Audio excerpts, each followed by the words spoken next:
अरविंद केजरीवाल की तरफ से सरकार बनना तय हो गया है। अरविंद केजरीवाल कुछ देर में प्रेस कॉन्फ्रेंस करेंगे, प्रेस को एड्रेस करेंगे, अपनी बात रखेंगे। दोपहर 12:30 बजे एलजी से मिलेंगे लेफ्टिनेंट गवर्नर से और उसके बाद सरकार की रूपरेखा तय होगी। अरविंद केजरीवाल सरकार बनाने का न्योता कबूल करेंगे। उसके बाद अगले 2-3 दिनों में कब शपथ ग्रहण होगा, कौन कौन मंत्री होंगे, लगातार उसके बारे में जानकारी हम देते रहेंगे। लेकिन सबसे बड़ी बात, दिल्ली में इतिहास बनने जा रहा है। एक ऐसी पार्टी की सरकार बन रही है जिसके बारे में 1-2 महीने पहले तक किसी ने सोचा नहीं था। तमाम पॉलिटिकल पार्टीज ने जिसे खारिज किया था, जिसका नाम लेने से बीजेपी और कांग्रेस कतराती थी, वही पार्टी आज सरकार बनाने जा रही है और कांग्रेस के समर्थन से सरकार बनाने जा रही है। कांग्रेस और आम आदमी पार्टी के बीच जो रिश्ते हैं वो दुनिया जानती है, कैसे दोनों पार्टियां एक दूसरे को घेरती रही है, दोनों पार्टियां किस तरह के शब्दों का इस्तेमाल करती रही है। लेकिन फिलहाल सरकार तो बनने जा रही है।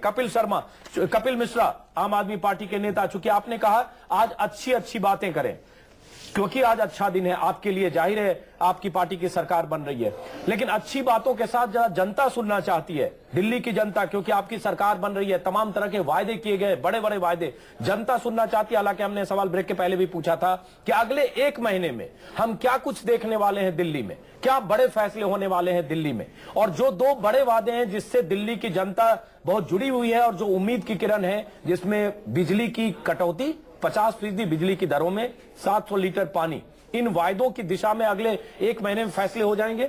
इस पर कोई सहमति बन गई आपस में? पहले दिन से आपको दिखेगा कि हम लोग अपना वायदा पूरे करने की तरफ आगे बढ़ रहे हैं। तो ये तो आपके चैनल के माध्यम से और पूरी जिम्मेदारी के साथ हम लोग ये बात कह सकते हैं कि ये अगर आम आदमी पार्टी सरकार बनाने का निर्णय लेती है तो एक ऐतिहासिक सरकार, एक अलग तरह की सरकार, ये कोई साधारण सरकार नहीं होगी। इसका काम करने का तरीका भी साधारण नहीं होगा। जिस प्रकार से आपने देखा है कि चुनाव अलग तरीके से लड़ा, चुनाव लड़ने के बाद सरकार बनाने का निर्णय अलग तरीके से लिया, उसके बाद आप देखेंगे कि चलेगी भी तो अलग तरीके से चलेगी।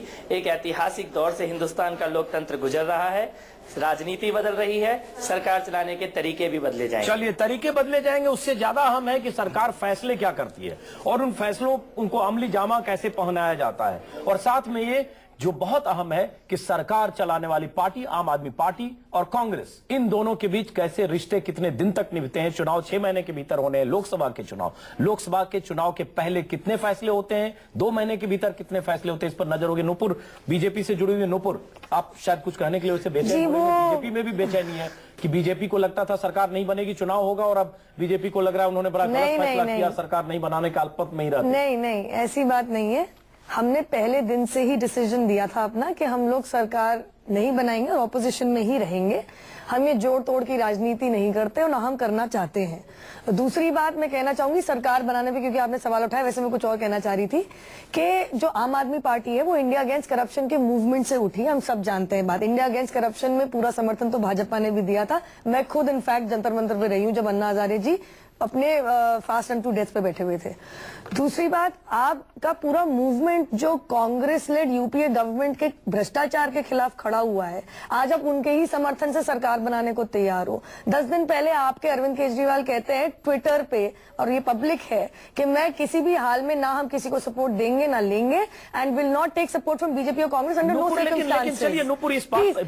मैं आपसे पूछ रही हूँ, नहीं, मैं पूरी सबसे देखिए लॉजिकल सवाल पूछ रही हूँ, मैं लॉजिकल सवाल पूछ रही हूँ कि आपकी नीति क्या है। दूसरी बात, आप इलेक्ट्रिसिटी पे एक मिनट, मुझे अन्ना हजारे की तस्वीर दिखानी पड़ेगी। अन्ना हजारे ने केजरीवाल को बधाई दी है, तस्वीर आ रही है, अन्ना हजारे की तस्वीर हम दिखा रहे हैं। अन्ना हजारे ने केजरीवाल को बधाई दी है। अन्ना हजारे और अरविंद केजरीवाल के रिश्ते जग जाहिर है, दोनों के रिश्ते खराब हुए, लेकिन अब अरविंद केजरीवाल को अन्ना हजारे ने बधाई दी है। रालेगांव सिद्धि से तस्वीरें आ रही है अन्ना हजारे की। साथ में हम अन्ना हजारे और केजरीवाल के रिश्तों की बात कर चुके हैं कई बार पहले, लेकिन अब अन्ना ने भी मान लिया कि केजरीवाल सरकार बनाने जा रहे हैं और वो बधाई दे रहे हैं। वापस हम लौटते हैं उसी मुद्दे पर। नूपुर, आपने ये बात, नूपुर 1 मिनट, बीजेपी 7-8 दिन से एक ही बात कर रही कि आप कांग्रेस के साथ सरकार क्यों बनाने जा रहे हैं। सवाल ये उठता है, सरकार बन रही है तो आप क्या चाहते हैं, चुनाव हो? नहीं, हम इतना कह रहे हैं आपसे कि आपकी नीति क्या है, आप उसको पहले प्रेजेंट तो करो। आपको मैं बताती हूँ, लोग कहते हैं टीवी पे आके कांग्रेस बीजेपी भाई भाई, मेरे को कंप्लीट करने दीजिए, मैं इनके बोलने में बिल्कुल बीच में नहीं बोलने दीजिए। देखिए कायदे की बात है, बोलने दीजिए, आप बोले, मैं नहीं बोली बीच में। मैं आपसे इतना कह रही हूँ ये लोग कहते हैं कांग्रेस बीजेपी भाई भाई। देखिए, कभी हो नहीं सकता कि बीजेपी कभी कांग्रेस से समर्थन लेगी, पहली बात। दूसरी बात, आप थोड़ा लेफ्ट में ज्यादा जाते हैं, हम आपसे भी कभी, हम तो सवाल ही नहीं होता कि हम आपके साथ कभी सरकार बनाए। लेकिन आपकी नीति क्या है? पहले कहते हैं कांग्रेस भ्रष्टाचार है, हम कभी उनसे सपोर्ट नहीं लेंगे, ना देंगे। आज उनके साथ ही आप सरकार बना। चलिए, आपने सवाल पूछ लिया, लेकिन आपको बता दें बीजेपी की हालत खिसियानी बिल्ली खंभा नोचे जैसी है। बीजेपी ने पहले रचनात्मक सहयोग का वादा किया। नहीं, बीजेपी बार बार आप पार्टी को कहती रही आप सरकार क्यों नहीं बनाते। अब जब आप पार्टी सरकार बना रही है, बीजेपी सवाल खड़े करे। बीजेपी कैंप में भी चिंतन है कि हमने सरकार अल्पमत में ही सही क्यों न बनाया, हमने पहली मुलाकात में 10 मिनट के भीतर सरकार बनाने की संभावनाओं को क्यों खारिज किया। ये बेचैनी बीजेपी के नेताओं के भीतर भी है, जीते हुए विधायकों के भीतर भी है। लेकिन चलिए, आपने सवाल पूछा, कपिल मिश्रा, इसका जवाब दीजिए। हाँ, पहली बात तो मैं बताऊं, आज भाजपा का दोहरा चरित्र दुनिया के सामने आ गया। भाजपा के नेताओं ने अरविंद जी के पुतले बुक करा के रखे हुए हैं। सरकार बनाएंगे तो कहेंगे कांग्रेस के साथ सरकार बना ली, पुतले जलाएंगे। नहीं बनाएंगे तो कहेंगे जिम्मेदारी से भाग गए, पुतले जलाएंगे। ऐसी नकारात्मक राजनीति को अब जनता हाशिए पर फेंक देगी। अगर हिंदुस्तान की राजनीति में बने रहना है नूपुर जी, तो भाजपा को बदलना होगा। हमें सिर्फ 30% लोगों ने वोट दिया था और बाकी 70% वोट तो हमें नहीं मिला था। लेकिन आज दिल्ली के 90% लोग कह रहे हैं कि अरविंद मैं बोलना चाहूंगी इस पे प्लीज। नहीं, अपने वोटर से पूछो, अपने वोटर से कपिल मिश्रा, कपिल मिश्रा, जब आप 90% करते कमरों में मेरे पास कोई मैसेज नहीं आया आपका। मैं आपको ऐसे बहुत से लोग, आप लोग आपस में बात करिएगा, दिक्कत होगी। मुझे लगता है एक स्टूडियो का एक डिसिप्लिन है, उसको मेंटेन करें। कपिल मिश्रा, आपने कहा दिल्ली के 90% लोग चाहते हैं कि सरकार बने। दिल्ली में 1 करोड़ 20 लाख वोटर हैं। 90% का मतलब होता है 1 करोड़ 10 लोगों से आपने रायशुमारी कर ली। मुझे लगता है जब तथ्यों के बारे में कुछ बोलते हैं, आंकड़ों की बात, तो आंकड़ों पर रहना चाहिए। आपने 250 रैलियों का वादा किया था, 250 रैलियां हुई नहीं, 10-20 रैलियां हुई, तस्वीरें नहीं। आपके पास कितने एसएमएस आए? 6-7 लाख, 8 लाख, 10 लाख, 272 जगहों पर सभाएं हुई हैं। आपने क्या 1 करोड़ 10 लाख लोगों से रायशुमारी की? और आपके चैनल ने भी रायशुमारी की है, हमारे चैनल ने भी की, लेकिन 1 करोड़ 10 लाख लोगों से रायशुमारी की। कपिल शर्मा, मुझे लगता है आंकड़ों की बात जब करें तो थोड़ा सा ये होना चाहिए, अतिरेक में कुछ भी बोलना सही नहीं होगा। 90% मतलब 1 करोड़ 10 लाख लोग दिल्ली के, 1 करोड़ 20 लाख वोटर हैं। मुझे लगता है ये ज्यादा होगा। लेकिन चलिए, आपने जो भी रायशुमारी की, नूपुर अपनी बात की, उसके बाद विनोद। मैं इतना कहना चाहूंगी, देखिए, ब्रेन वॉशिंग और मिसलीडिंग जिसको अंग्रेजी में कहते हैं, इसकी राजनीति नहीं चल रही। आप तो हमारे को, और चलती भी नहीं है, आप हमारे को सीख दे। इससे पहले मैं आपको कहूंगी, जो आपने कहा ना 90%, मैं खुद यहाँ पे हूँ, दिल्ली की सिटीजन हूँ, पैदाइशी यहीं की हूँ। मेरे पास आज तक कोई मैसेज नहीं है, ना मेरे खूब जान पहचान में किसी के पास आपका मैसेज आया है। तो प्लीज थोड़ा सोच के बोलिए। दूसरी बात, अगर सरकार की बनाने की बात कर रहे हैं, आप माफ कीजिएगा, बीजेपी ने पहले दिन ही कह रहे थे कि हम ऑपोजिशन में बैठेंगे, और आप ये कह रहे हैं कि पुतले हमारे पास। भाई, मैं खुद एग्जीक्यूटिव में हूँ, मुझे तो पता नहीं, आपको जरूर पता है। तो आप क्या स्पाइंग कर रहे हैं बैठ के अपने घर? प्लीज बताइए मुझे। विनोद अग्निहोत्री, कपिल, आपके पास हम वापस आएंगे। विनोद अग्निहोत्री, मुद्दे पर हम आते हैं फिर से। बीजेपी की तो हालत हम समझ रहे हैं। बीजेपी 32 सीटों वाली बीजेपी 4 सीट पर लटक गई, इनकी तकलीफ तो समझ में आ रही है। विजेंद्र गुप्ता से लेकर तमाम नेताओं के सूजे हुए चेहरे और दुखी चेहरे हम देख रहे हैं। मैं तो बड़ी अच्छी लग रही हूं, मैं तो खुश लग रही हूं।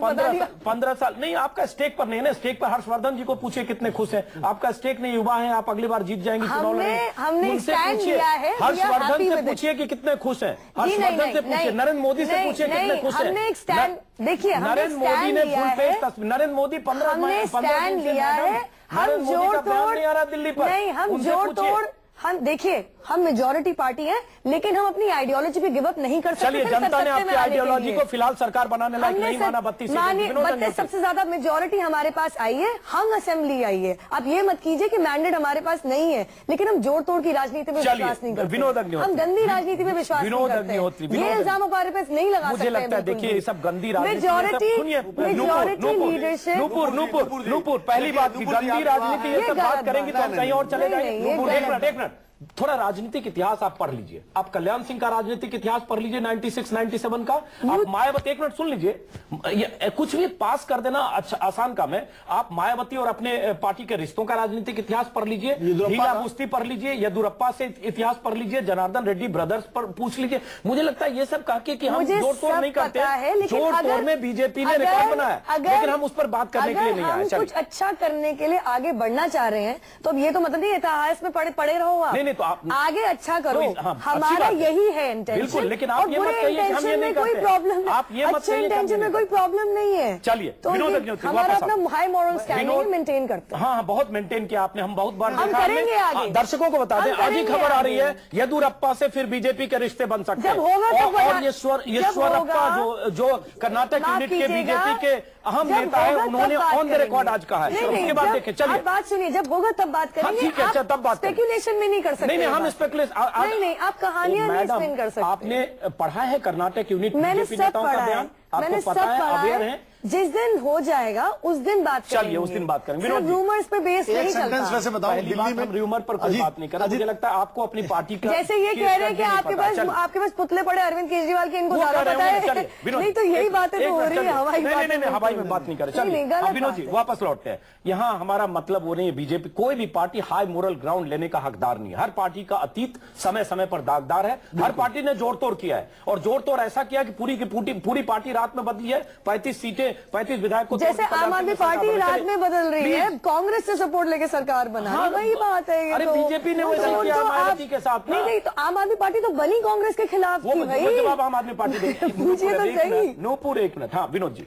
अब सवाल उठता है, हम दिल्ली पर वापस लौटते हैं। बीजेपी की तकलीफ मैं समझ रहा हूं नूपुर जी, कोई बात नहीं, ऐसे ही होता है। चुनाव फिर होंगे, दोबारा जोर लगाइएगा। हम सही हैं, चलाइए सरकार। हम तो कह चुके, हम तो चलाइए सरकार। विनोद जी, मुझे लगता है बहुत बेचैन है नूपुर, मुझे लगता है आज तय करके आई है। आप अगर ऐसे सॉरी टू से अगर आप उंगली उठाएंगे तो मैं बीजेपी से आई हूँ, मेरे पास ऑब्वियसली दूंगी, तो मैं दे रही हूँ। आप बोलेंगे तो मैं जवाब दूंगी। आप बोलते नहीं, मैं जवाब देती रहूंगी।